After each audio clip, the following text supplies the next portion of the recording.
Bonjour, on commence le chapitre 2, premier principe de la thermodynamique. Avant d'entamer ce chapitre, on a besoin de quelques rappels mathématiques. On va parler de différentiel total. On va définir une différentielle totale et on va définir aussi une fonction d'état. Alors, soit une fonction f de x, y, on appelle différentiel total du premier ordre d'une fonction fx, y, l'expression df, d rang f sur dx avec y constante fois dx, plus df sur dy avec x constante dy. Cette différentielle est dite totale exacte si la dérivée seconde, c'est-à-dire par rapport à y de df sur dx, c'est égal à la dérivée par rapport à x de df sur dy. C'est-à-dire, on inverse, on fait la dérivée la première fois par y et après, on dérive par rapport à x. Et de l'autre côté, on dérive au premier par rapport à x et après, on dérive par rapport à y. Si cette condition est satisfaite, le df est une différentielle totale exacte. Maintenant, si df est une différentielle totale exacte, alors la fonction f est une fonction d'état. En thermodynamique, on a besoin des fonctions d'état. Pourquoi? Parce qu'on passe d'un état 1 à un état 2, par exemple, ou un état initial à un état final. Alors, si la fonction f qu'on étudie est une fonction d'état, alors sa variation ne va dépendre que de l'état initial et de l'état final. Et ça va simplifier pas mal de choses. Alors, dans ces conditions, le chemin suivi n'est pas important. Qu'on passe par un chemin 1, ou un chemin 2, ou un chemin 3, la même chose. La variation ne dépend que de l'état final et de l'état initial. Alors maintenant, on va parler de travail. Alors, je vais prendre le même exemple, la seringue, qui contient de l'air dedans. Je vais fournir à l'air qui est dans la seringue un travail. Je pousse avec ma main, voilà, et ça, c'est le travail que je fournis avec ma main à ce gaz-là. Quand je fournis ce travail, alors le volume va changer, c'est-à-dire que l'air se comprime. Et le travail par définition, c'est F dl. En mécanique, dW égale à F dl. En thermodynamique, on travaille avec la pression et le volume. Donc, le dW, c'est moins PdV. Pourquoi le moins? Alors, regardez. Si, quand j'ai poussé, le volume a diminué, c'est-à-dire dV est négatif, et la pression P est supérieure à 0, mais je fournis du travail, le système a reçu du travail, donc ça doit être positif. Quand je fais le contraire, c'est-à-dire quand je reçoit, c'est-à-dire le volume diminue, augmente, le dV est supérieur à 0, mais la pression est toujours positive. Donc, dans ces conditions, le travail doit être négatif parce qu'il est fourni. Donc, toujours moins PdV. Ça, c'est l'élément de travail. Mais si je passe d'un état A à un état B, alors je dois intégrer entre A et B moins P dV et ça va me donner le travail WAB. Une remarque très importante, le travail dépend du chemin suivi. Ce n'est pas une fonction d'état. Si j'ai une transformation irréversible, la pression est égale à la pression extérieure, et alors le travail, pour passer de l'état A à l'état B, c'est l'intégrale de A à B moins P dV, c'est-à-dire la pression extérieure fois moins la pression extérieure fois le volume la différence des volumes VB moins VA. Et c'est la formule numéro 1 de ce chapitre.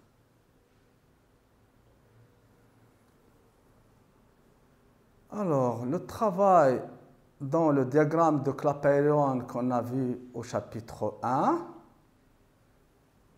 si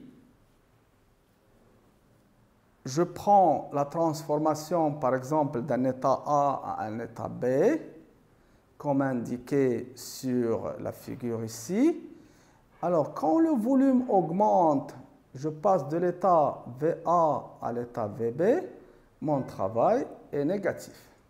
Donc ça, c'est ce qu'on appelle une détente. Le travail est perdu par le gaz. Si au contraire, je comprime le gaz, donc on a une compression, et le volume, je passe du volume A à VB, et le volume VB est inférieur à VA bien sûr, dans ces conditions-là, le travail WAB est positif, et c'est un travail reçu par le gaz.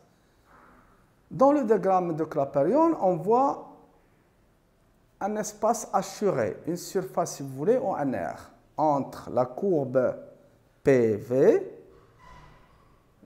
du chemin suivi et l'axe des volumes. Cet espace, ou cet air, c'est le travail soit fourni, soit reçu par le gaz, ça dépend de son signe.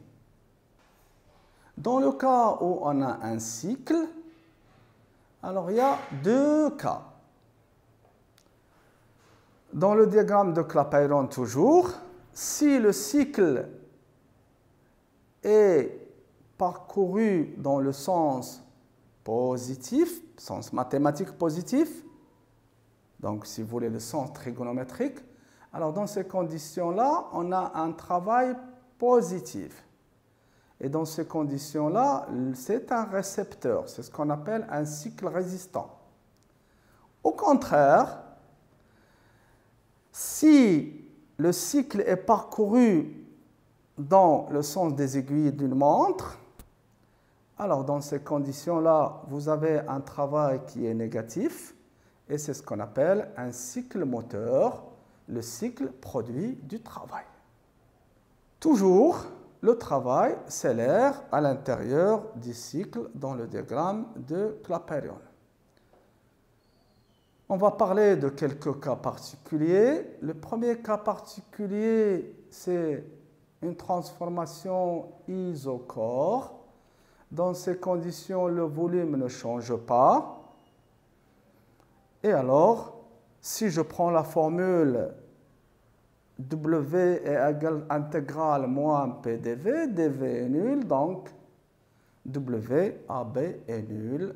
Il n'y a pas de travail ni reçu ni perdu. Maintenant, en parlant de chaleur, on va parler de la chaleur. La définition, la chaleur est une forme d'énergie. Et c'est la forme la plus dégradée de l'énergie. Alors, il y a plusieurs formes d'énergie. L'énergie électrique, l'énergie mécanique, l'énergie, la lumière, etc. L'énergie de lumière, etc. En thermodynamique, on utilise souvent la chaleur. Parce que les processus thermodynamiques, dans un processus thermodynamique, il y a parfois chauffage, il y a parfois refroidissement. Donc le système soit reçoit de la chaleur, soit perd de la chaleur. Il y a une convention de signe, c'est la même chose que pour le travail. Si la chaleur elle est reçue par le système, elle est positive. S'il est perdu par le système, elle est négative. C'est la même chose que pour la monnaie. Si vous prenez de la monnaie de votre poche et vous la donnez, donc vous perdez des dirhams. Dans ces conditions-là, la somme que vous avez a diminué. Si vous gagnez de l'argent, vous la mettez dans votre poche, dans ces conditions, vous avez plus. Donc ça, positif. C'est la convention de Si. L'unité de chaleur dans le système international, c'est le joule, mais il y a aussi la calorie. Une calorie, c'est 4,18 joules.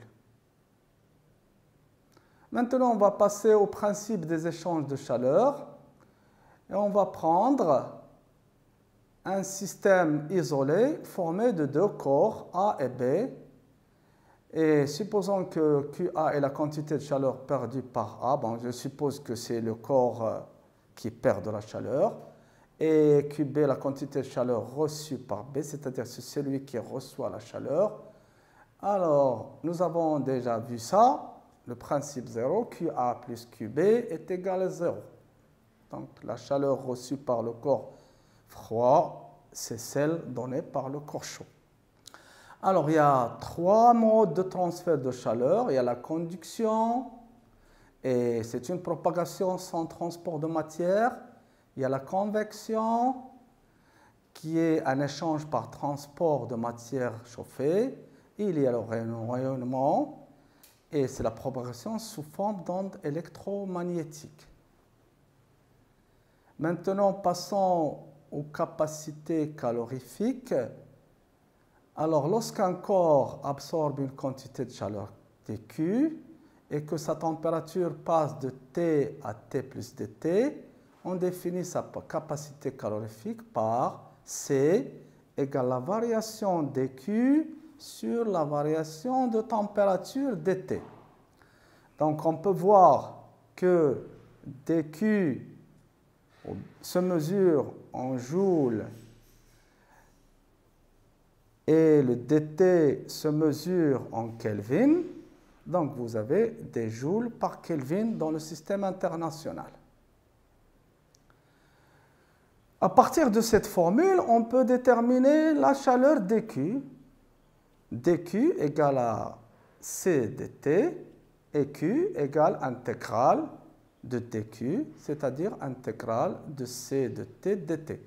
Alors, C peut dépendre de la température.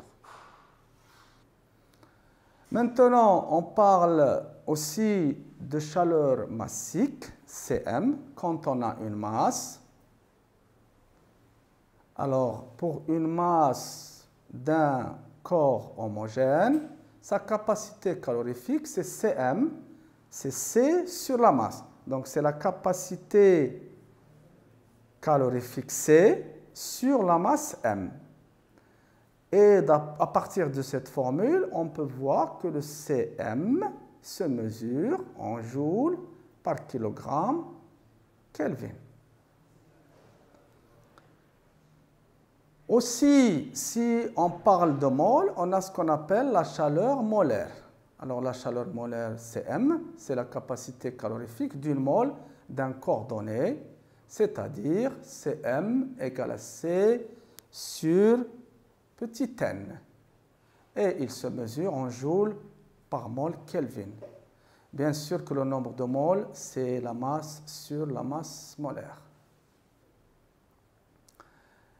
Alors, quand on a la pression ou le volume sont constants, quand ils sont constants, on parle de capacité calorifique à pression constante et de capacité calorifique à volume constant. Quand la pression est constante, vous avez Cp égale à dQp sur dt, ce qui va nous donner Cp avec bien sûr Cp. Si je travaille avec les masses ou je travaille avec les moles, je peux définir le Cp calorifique, donc le Cp massique ou Cp molaire. Donc le Cp massique, c'est Cp sur petit m, tandis que le molaire, c'est Cp sur n. Maintenant, si j'ai le volume qui est constant, dans ces conditions-là, je parle de CV, et c'est la même chose. Est-ce que je travaille avec des masses ou des moles? Remarque, d'une manière générale, pour les solides et les liquides, on a approximativement Cp égale à Cv égale à C. Par exemple, je prends l'eau. C de l'eau, c'est 1 calorie par gramme par degré Celsius.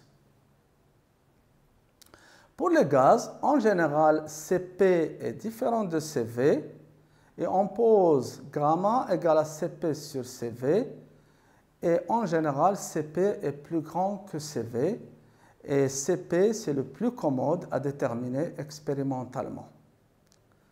Les expressions de la chaleur. Alors, ça dépend dans quel diagramme on travaille. Si je travaille dans le diagramme TP, on pose Cp, on travaille dans le diagramme TP, je travaille avec Cp et je travaille avec la température et la pression. Donc, Tq, c'est Cp dt plus HdP.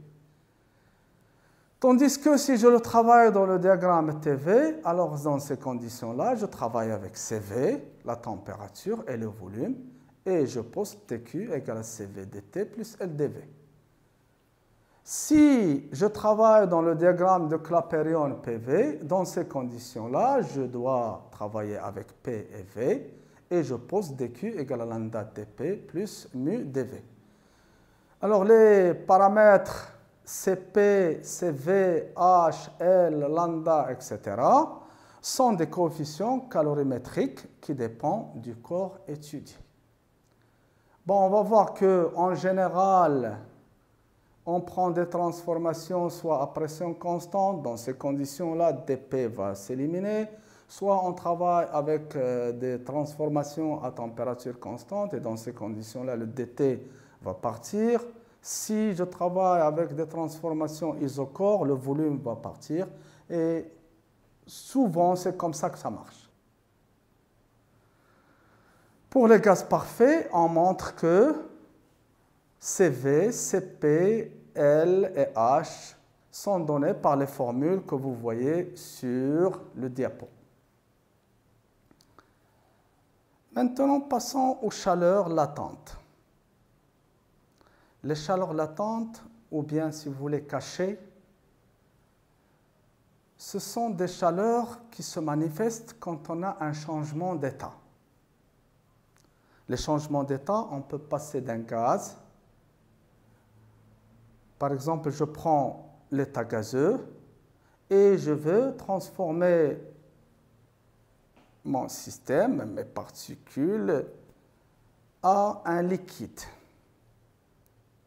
Ou bien, je veux les transformer à un solide. Donc, pour passer normalement d'un solide à un liquide, on chauffe, il faut chauffer. Aussi, pour passer du liquide au gaz, on peut encore chauffer et ça donne un gaz. Mais dans cette transformation, il y a ce qu'on appelle la chaleur latente.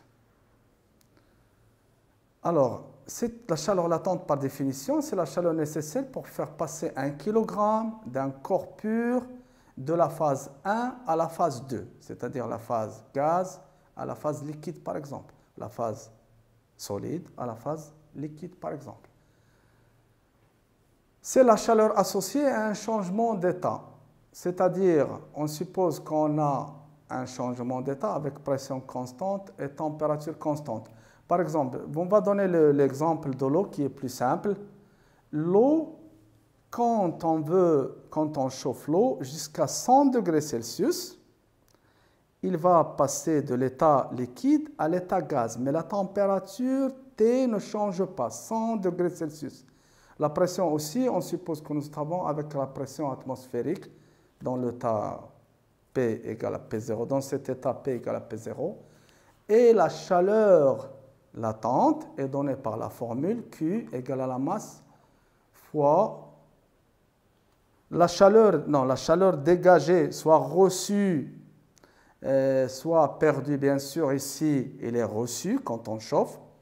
C'est M fois L12, où L12, c'est la chaleur latente pour passer de l'état 1 à l'état 2, c'est-à-dire gaz liquide ou liquide gaz ou solide gaz, etc.